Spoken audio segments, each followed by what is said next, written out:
Hi dancers! I am back today and I am trying to find like my own YouTube personality because I am so serious about a lot of things, but today I'll try to keep it as light as I can. I got this question and someone asked me to talk about dealing with with a non-dancer's body. Anyway, a bit more personal because I feel as though I wasn't really given a dancer's body. I mean, what exactly is a dancer's body except for, I guess, what you see on TV or maybe in Russia or on YouTube is that it's the perfect line, small head, nice shaped body, long legs, and all those things. I'll probably, if I put that into a checklist, I'd only fit the long legs area and the long arms area and the tiny head. But otherwise, it would not fit into my, like, the checklist anyway, or I wouldn't. So, dealing with a non-dancer's body. Well, when you're young, you kind of think about a lot of things. Like you think about your lines. You're so put down about the things you can't do. Maybe that's also because you're young, that you think about the things you don't have rather than the things you have. And if you are a dancer who's struggling with thinking about those things, I would suggest focusing on your strengths rather than comparing yourself to others or your weaknesses. And it's really hard to do that, especially if you are not as gifted as the other dancer. But I will say that you will always have a place somewhere in the dance world if you really love dance. And I found that calling in teaching. And I also found that calling in a lot of other things that I feel that I can do. So don't underestimate yourself just because you don't have a perfect body for dancing.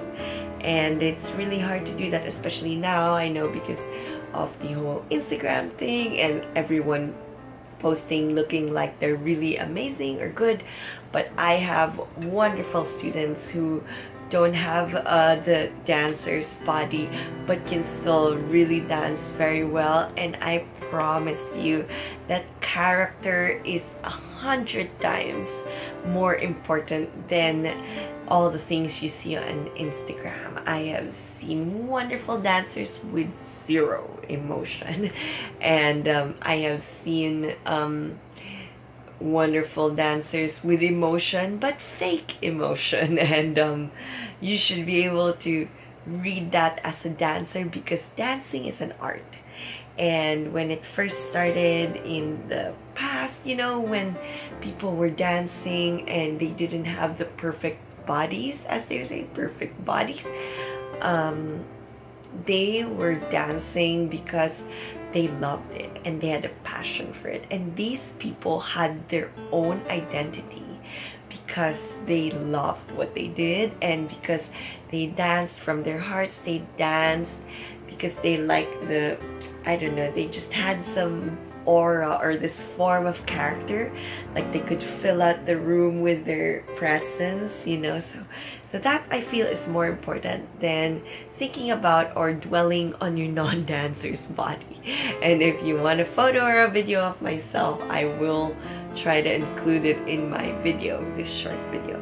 So there, that is my only tip, or the only tip that I can give you if you're dealing with a non-dancer's body. And I would like to tell you that if you really just can't get it out of your mind, then work on it.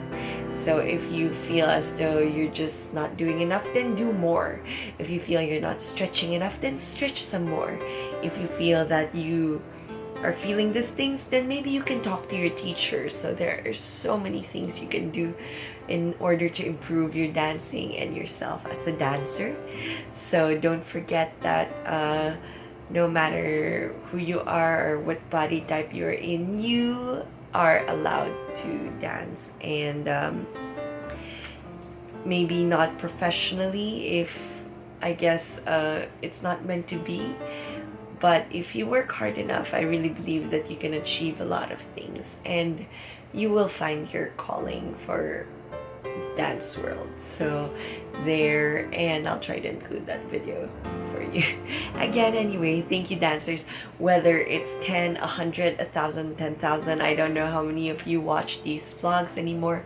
I thank you for listening to me all the time, and I would love so much for more of your suggestions. I really enjoy doing vlogs like this. For now, I would like to hold on the technique vlogs because I don't like posting about technique and things I teach in class. Maybe when I'm a bit more ready, I will do those vlogs for you. Anyway, thanks everyone, and much love to you all. Enjoy dancing, guys.